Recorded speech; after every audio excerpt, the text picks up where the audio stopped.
Welcome back to Top 5 Repairs. In today's topic, I'm going to show you guys how to fix P0505 to P0509 idle air control valve trouble codes. When your idle air control valve is failing, you're going to notice idle issue. For example, you're going to notice low idle, you're going to notice high idle, you're going to notice RPM gauge fluctuating, you're going to notice stalling at low speed and at idle. And also you're going to notice erratic idle as well. In addition, when you start your vehicle and it stalls immediately, that could be a sign that your idle air control valve is failing.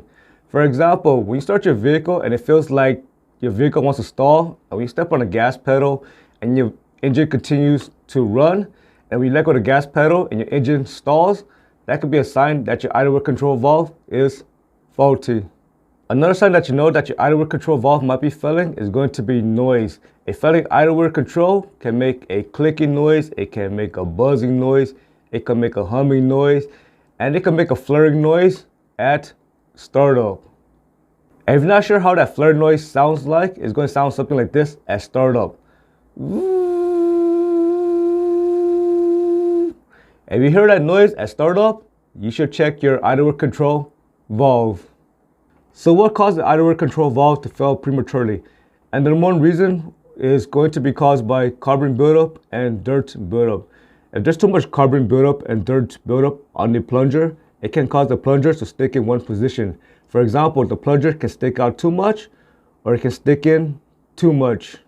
The plunger on the idle air control must be able to move in and out freely.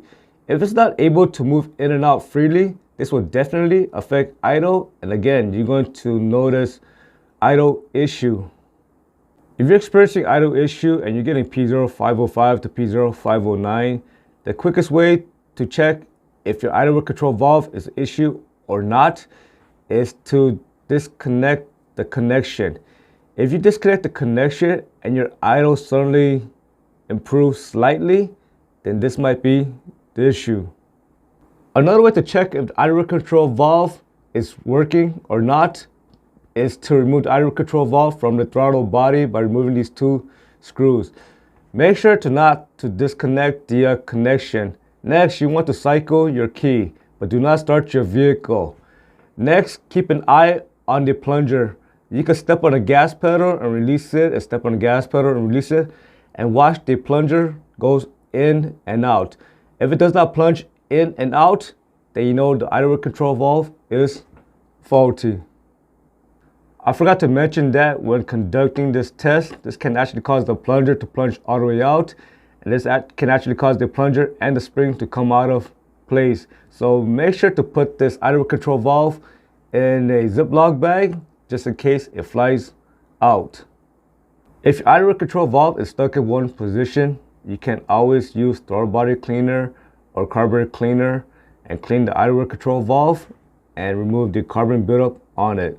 This might help free it up and you might actually fix the issue. And lastly, before you place the idle air control valve, make sure you don't have a bad O-ring on the idle air control valve. Make sure you don't have a vacuum leak. Make sure you don't have a bad throttle body gasket. Make sure that the connection and the wire on the idle air control valve is in good condition.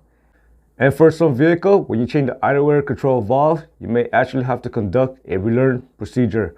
I hope you found this lesson informative. As always, thank you for watching and subscribe to Top 5 Auto Repairs.